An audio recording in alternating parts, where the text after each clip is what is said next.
Olá, sou professora Tita, professora de Física do Colégio Progresso de Campinas. Estou aqui hoje para conversar um pouquinho com vocês a respeito de algumas questões aí de física que o pessoal sempre me pergunta. É muito comum o pessoal, física é impossível, um monte de fórmulas, ou se não, eu sei todas as fórmulas, mas eu não sei como usar, quando usar, ou tudo é fácil quando você resolve, quando a gente vai resolver a gente não consegue.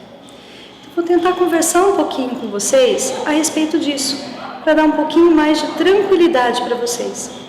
Essa questão de que é um monte de fórmula, como usar, é tudo uma questão de saber ler e interpretar. Quando a gente vai aprender uma língua nova, a gente tem que aprender os símbolos, a gente tem que aprender as construções, para poder ler, conversar, né? Então é isso que eu vou tentar fazer aqui com vocês hoje. Então, por exemplo, para analisar essa questão das fórmulas, eu vim aqui e escrevi 3 conceitos fundamentais da mecânica, o princípio fundamental, o teorema do impulso, o teorema da energia cinética, para mostrar para vocês que é importante saber ler o que significam essas fórmulas, né? Então, vamos dar uma olhadinha aqui. No princípio fundamental. Então, qual a pergunta eu poderia fazer em que eu pudesse usar esses 3 conceitos aqui? Pergunta simples, uma pergunta tranquila para vocês. Qual o efeito de se aplicar uma resultante de forças não nula num corpo de massa M? Uma pergunta simples. O que esses 3 conceitos dizem para a gente? Alterar o vetor velocidade. Vamos ver isso? Vocês sabem, o princípio fundamental da dinâmica, resultante é igual a massa vezes aceleração. O que vem a ser a aceleração? Vai medir a variação da velocidade num certo intervalo de tempo. Então, o efeito de se aplicar uma resultante de forças no corpo é fazer sua velocidade se alterar. A resultante eu posso determinar através do somatório vetorial de todas as forças aplicadas no corpo. A aceleração vai medir a variação do vetor velocidade, da velocidade vetorial. Sendo assim, ela pode ser alterada em módulo e ou direção. Então, a aceleração a gente pode até decompor na aceleração tangencial, que vai trabalhar com o módulo da velocidade, e a gente consegue trabalhar isso com as equaçõezinhas de Move. E a aceleração centrípeta, quando eu tenho um movimento curvilíneo. Tá vendo? Um monte de fórmula, mas a gente consegue ler. Teorema do impulso. O que o teorema do impulso fala para a gente também? Que o impulso da resultante é a variação da quantidade de movimento. Ou seja, a variação da quantidade de movimento mede a variação do vetor velocidade. A gente diz que o impulso de uma força mede o efeito temporal, né? O impulso mede o efeito temporal da aplicação de uma força. O que acontece com a velocidade do corpo se eu aplico uma resultante de forças durante um certo intervalo de tempo? Não é a mesma coisa que estava escrito aqui? É alterar o seu vetor velocidade. E como que a gente pode calcular o impulso? A gente pode calcular um impulso como sendo a força vezes o tempo em que ela foi aplicada. A gente não falou que o impulso mede o efeito temporal da força? Isso se a resultante for constante. Se a resultante for variável, a gente pode calcular como o impulso? Através da área debaixo da curva de um gráfico, o quê? Força em função do tempo. De novo, ao se aplicar uma resultante de forças não nula no corpo, a gente consegue a variação do vetor velocidade. Essas duas aqui trabalham mais com o caráter vetorial da velocidade. Agora, o teorema da energia cinética, o TEC, vai trabalhar o trabalho da resultante é igual a variação da energia cinética. Toda vez que a gente usa trabalho, né, a gente está relacionando a aplicação de uma força num certo deslocamento. Então, a gente fala que mede o efeito da aplicação de uma força durante um certo deslocamento. E o que isso vai provocar? A variação de energia do corpo. Então, como que a gente pode calcular a variação da energia cinética? Essa quantidade aqui me fornece a variação da energia cinética. mv ao quadrado sobre 2 me dá a quantidade de energia cinética, que é a energia do movimento. Como que eu poderia fazer para calcular o trabalho da resultante? Simplesmente é o somatório dos trabalhos de todas as forcinhas aplicadas no corpo. Como que eu consigo esse trabalho? Eu não disse que trabalho tem a ver com o efeito da força aplicada durante um certo deslocamento? Então, trabalho da força, força vezes deslocamento vezes cosseno. Isso daqui para mostrar que é só a componente da força na direção do deslocamento. Se uma força for constante, se a força for variável, a gente pode calcular como sendo a área embaixo da curva de um gráfico força por deslocamento. Então eu quis mostrar aqui para vocês um monte de fórmulas em que a gente observando, a gente sabendo ler, a gente sabe os conceitos envolvidos nela. Então, se a gente sabe ler, elas deixam de ser um monte de fórmulas e passam a ter um significado físico. Tá, respondi uma pequena parte da argumentação inicial. Agora assim, Tita, eu sei as fórmulas, mas eu não sei quando usar, qual delas usar. Então, quando que eu uso o teorema do impulso? Quando eu uso o princípio fundamental? Quando eu uso o teorema da energia cinética? Então, eu vou mostrar isso para vocês através de um exemplo bem simples, sem grandes complicações, para mostrar justamente isso. Esse é o meu foco. Mostrar para vocês como eu vejo qual delas usar ou deixar de usar, tá certo? Para pegar esse exemplo, eu vou usar uma outra linguagem que é também extremamente importante, que a gente tem que saber ler, né? A linguagem dos gráficos, certo? Então, eu vou fornecer os dados para vocês através de gráficos e através deles a gente vai saber qual delas a gente deve usar ou não. Então, vou dar um exemplo para vocês, fornecendo os dados através de gráficos. Então, o que a gente precisa lembrar?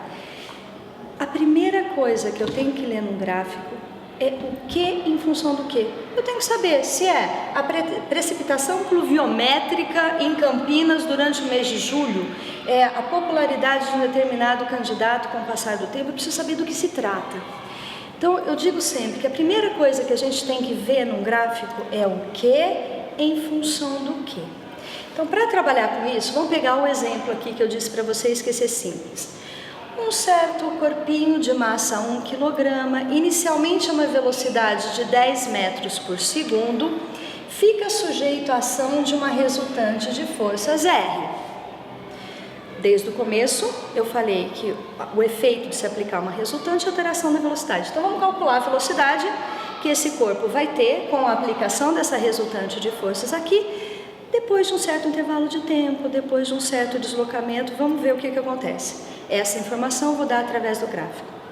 Então, se eu olho esse primeiro gráfico aqui, o que esse gráfico está me dizendo? Que é a resultante em newtons em função do tempo em segundos. Opa! Resultante em função do tempo, como a gente viu lá, eu posso usar o princípio fundamental, que relaciona velocidade, deslocamento, tempo, aceleração. E eu posso usar o teorema do impulso. O teorema do impulso não diz que o impulso mede o efeito temporal da aplicação da força? Então, quando eu tenho um gráfico de resultante em função do tempo, posso usar a segunda lei de Newton, o princípio fundamental, ou o teorema do impulso. Então, vamos pegar um primeiro exemplo, um gráfico dessa maneira aqui, ó, bem simples. A minha preocupação aqui não é com os números, mas sim, vamos supor que essa força seja de 10 newtons, constante, aplicada durante 10 segundos. Tudo bem, força constante, posso usar segunda lei. Resultante é igual a massa vezes a aceleração. Se a resultante é constante igual a 10, a massa vale 1 kg, quanto vai valer a aceleração? 10 metros por segundo ao quadrado. Agora, eu quero saber a velocidade, posso pegar a função horária da velocidade do move. O vovô adora torta. V igual a V0 mais a t. V0, 10, aceleração 10, tempo 10, 110 metros por segundo. Pronto, calculei. O também eu poderia fazer de que jeito? Usando o teorema do impulso, como a gente já disse, que o impulso da resultante é igual à variação da quantidade de movimento. O impulso da resultante, como a resultante é constante aqui, eu posso fazer resultante vezes o tempo é igual a mv menos v0. Percebam que aqui eu tirei o caráter vetorial porque eu dei o meu exemplo, a força sendo aplicada na direção horizontal e o movimento acontecendo aqui na direção horizontal, não vai ter alteração da direção do vetor velocidade. Resultante 10, tempo 10, 100, massa 1, v menos 10, eu vou ter o quê? Que a velocidade vale 110 metros por segundo. Uhul, de novo.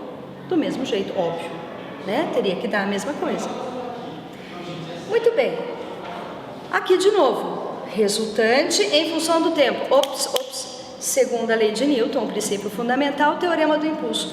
Mas e se agora eu der um gráfico assim, aplicado nos mesmos 10 segundos, só que agora ela variando? Lógico que eu posso usar o princípio fundamental para valores médios, mas eu vou trabalhar justamente com a situação do teorema do impulso para resultante variável. Eu vou calcular essa área aqui, ó. Essa área aqui vai me dar o módulo do impulso, que é igual à variação da quantidade de movimento. Então, o impulso da resultante de forças é igual à variação da quantidade de movimentos. Então, agora, o que eu tenho que fazer aqui? Calcular essa área. Essa área é um triângulo. Base vezes altura dividido por 2. 100 por 2, 50. M, V menos V0. Massa vale 1, velocidade inicial vale 0, quer dizer que a velocidade final vale 60 metros por segundo. Poderia ter conseguido isso também trabalhando com o valor médio aí da resultante. Tá certo? Então, se o gráfico, primeira coisa, eu tenho que ler o que em função do que. Quando eu leio isso, eu consigo saber qual o caminho que eu devo caminhar. Agora, e se eu tivesse o gráfico da resultante de forças agora, só que em função do deslocamento sofrido pelo corpo, né? Então, de novo, vou começar aqui numa situação mais simples possível, na situação de resultante constante, e vou escolher aqui um deslocamento de 600 metros.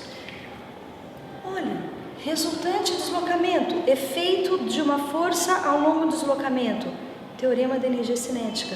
Ou eu também posso usar segunda lei de Newton. Aqui, posso fazer resultante igual a massa vezes aceleração, vai ser similar ao outro, né, que a gente fez. Opa, vamos pôr aqui o valor da resultante.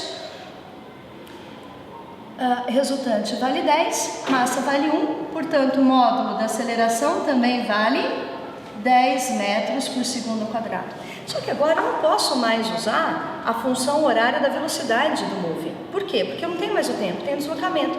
Posso usar vovô safado, o Torricelli. V quadrado igual a V0 ao quadrado mais 2A delta S. Velocidade final que eu quero, velocidade inicial 10 ao quadrado 100, 2 vezes a aceleração 10 vezes o delta S, 600. Eu vou ter aqui 12.100, raiz quadrada disso dá 110 metros por segundo. Ou eu poderia fazer através do quê? Teorema da energia cinética. V quadrado menos V0 ao quadrado. Como a força é constante, eu posso fazer trabalho da resultante como sendo força vezes deslocamento vezes cosseno. Mas no nosso exemplo, qual o ângulo que a força faz com o deslocamento? 0. Não estão na mesma direção, no mesmo sentido? Cosseno de 0 vale 1. Então, força vezes deslocamento, 6.000. Massa 1 sobre 2, V ao quadrado menos V0 ao quadrado, 100. 12.100, raiz quadrada 12.100, 110 metros por segundo, de novo, como deveria acontecer. E por último, no meu exemplo aqui, se eu tiver uma situação em que a força seja variável, eu vou preferir calcular, vou colocar aqui um valor de 30. Eu vou preferir calcular pelo teorema da energia cinética, em que a área debaixo da curva me fornece o trabalho, o módulo do trabalho. Como é um triângulo, base vezes altura, dividido por 2, m sobre 2, v quadrado menos v0 quadrado. Massa vale 1, v quadrado menos 100, v quadrado 400, raiz de 400, 20 metros por segundo. Aqui não me importa muito os números, mas sim que a gente consiga entender quais as funções, quais as relações, quais as fórmulas que a gente pode usar, dependendo dos dados que foram fornecidos. Saber ler gráfico. E aí a última questão, Tita, só quando você faz é tão fácil, quando a gente vai fazer é difícil. Por que isso acontece? Porque quando a gente vai resolver um exercício, a gente primeiro lê. Lê com cuidado. Olha o tamanho da perna, tem que dar passos de chitinha, passos curtinhos. Então a gente primeiro lê, interpreta. Quando a gente interpreta, a gente entende o exercício e só depois disso é que a gente vai para a execução do mesmo. Espero que isso sirva para vocês olharem para a física de uma maneira mais tranquila e todos são capazes de resolver um exercício de uma maneira tão tranquila. Um abraço a todos e até a próxima.